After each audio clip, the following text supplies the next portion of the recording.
아마 이 제목을 보는 순간 마음이 철렁했을 겁니다. 57세 대기업 부장, 은퇴자금 12억으로 베트남행 지금 통장엔 8,300원. 이 한 줄에는 은퇴를 앞두었거나 이미 은퇴한 사람들이 가장 두려워하는 장면이 그대로 들어 있습니다. 나도 저렇게 되는 거 아니야? 12억이면 충분한 줄 알았는데 대기업 부장도 저러면 나는? 이런 생각 솔직히 한 번쯤은 다 해봤을 겁니다. 회사에 다닐 때는 월급이 매달 들어오니까 돈이 줄어드는 감각을 크게 느끼지 않습니다. 퇴직금도 한 번에 들어오고 연금도 있으니 얼추 계산해보면 숫자상으로는 그럴듯해 보이죠. 그래서 은퇴 준비는 대개 엑셀 속 숫자로만 합니다. 그런데 문제는 은퇴 이후의 삶은 숫자가 아니라 생활이라는 점입니다. 생활은 예측보다 늘 비쌉니다. 그리고 해외 은퇴, 조기 은퇴, 투자 은퇴 같은 선택은 그 비용을 더 빠르게, 더 크게 만듭니다. 이 글에서는 그 기사 제목이 왜 많은 사람들의 공감을 사는지, 그리고 은퇴 준비에서 우리가 가장 자주 놓치는 함정들을 짚어보려 합니다. 겁주려는 이야기가 아니라 지금이라도 방향을 점검하자는 이야기입니다. 1. 은퇴자금 12억, 정말 많은 돈일까? 먼저 냉정하게 계산부터 해봅시다. 은퇴 나이 57세, 기대 수명 90세라고 치면 앞으로 33년을 살아야 합니다. 12억 원을 33년으로 나누면 단순 계산으로 연 3,600만 원, 월 300만 원입니다. 월 300이면 베트남에서는 충분하지 않나? 이렇게 생각할 수 있습니다. 실제로 현지 물가만 보면 맞는 말입니다. 하지만 여기서 빠지는 게 있습니다. 의료비, 환율 변동, 비자 비용, 예기치 못한 귀국 비용, 한국에 남은 가족 관련 지출, 물가 상승.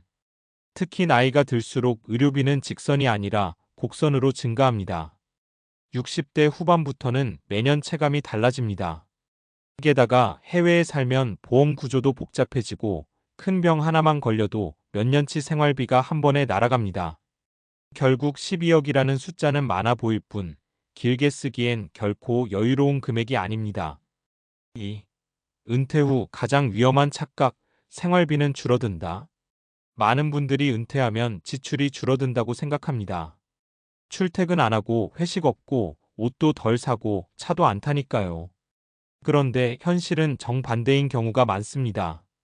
시간이 많아지면 소비 기회가 늘어납니다. 집에 있는 시간이 늘면 생활비가 오히려 증가합니다. 건강관리 비용이 본격적으로 발생합니다. 회사 다닐 때는 바빠서 못 썼네였던 돈이 은퇴 후에는 심심해서 썼네로 바뀝니다. 특히 해외 은퇴의 경우 초기 35년은 은퇴 버블 소비 기간입니다. 여행하고 좋은 집으로 옮기고 현지 적응한다고 돈을 씁니다. 이때 속도가 한번 붙으면 줄이기가 정말 어렵습니다. 3. 사례로 보면 더 현실적입니다. 사례 베트남이면 싸잖아요 라고 믿었던 김 부장 이야기. 김 부장은 퇴직금 포함 자산 11억 원으로 다낭에 정착했습니다. 월 200만 원이면 충분하다고 계산했죠. 그런데 3년이 지나자 계산이 완전히 틀어졌습니다. 현지 병원보다 한국 병원을 선호하게 됐고 연 23회 한국 왕복 항공권, 환율 상승으로 체감 물가 급등. 결국 월 평균 지출은 350만 원을 넘었습니다. 처음엔 잠깐이겠지라고 생각했지만 생활 수준은 내려가지 않았습니다. 지금은 원금 일부를 깨서 생활비로 쓰고 있습니다. 사례 연금이 있으니까 괜찮다던 박 과장.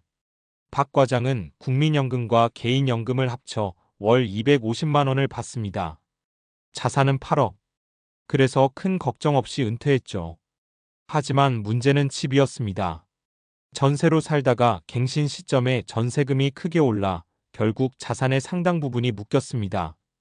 현금 흐름이 막히자 생활비는 카드와 예금 인출로 버텼고 심리적으로 큰 불안을 겪었습니다. 자산은 있는데 돈이 없는 상태가 얼마나 괴로운지 그때 처음 알았다고 합니다. 사례 은퇴 후에도 작은 일을 붙잡은 이 차장. 이 차장은 은퇴 후 월 100만 원 정도의 컨설팅 일을 합니다. 금액은 크지 않지만 이 돈 덕분에 자산 인출 속도가 눈에 띄게 줄었습니다.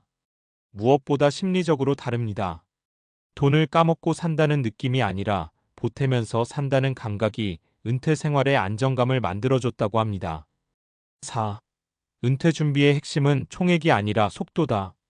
은퇴 자금에서 가장 중요한 건 얼마를 모았느냐보다 얼마나 빨리 줄어드느냐입니다. 자산이 줄어드는 속도가 빠르면 불안은 기하급수적으로 커집니다. 그래서 은퇴 설계에서 꼭 점검해야 할 질문은 이것입니다. 매년 얼마를 쓰는가? 그 돈이 자산의 몇 %인가? 최악의 상황에서 몇 년을 버틸 수 있는가? 이 질문에 답이 없다면 해외 은퇴든 조기 은퇴든 위험한 선택이 됩니다. 5. 결국 은퇴는 도피가 아니라 설계다. 베트남행이 문제는 아닙니다. 문제는 준비되지 않은 도피형 은퇴입니다. 회사에서 벗어나고 싶다는 마음, 한국의 경쟁과 물가가 버겁다는 감정, 충분히 이해합니다. 하지만 은퇴는 새로운 삶의 시작이지 현실에서 도망치는 출구는 아닙니다. 통장에 8,300원이 남았다는 그 제목은 극단적인 사례일 수 있습니다. 하지만 그 끝에 있는 불안은 지금 이 글을 읽는 우리 모두와 연결돼 있습니다. 은퇴 준비는 늦었다고 생각할 때가 가장 빠른 시점입니다. 숫자를 다시 보고 생활을 다시 그려보고 가능하다면 작은 현금 흐름이라도 남겨두는 것. 그게 은퇴 이후의 삶을 버티게 해주는 진짜 안전벨트입니다. 그리고 무엇보다 은퇴는 용기보다 계산이 먼저라는 사실. 이건 꼭 기억했으면 합니다.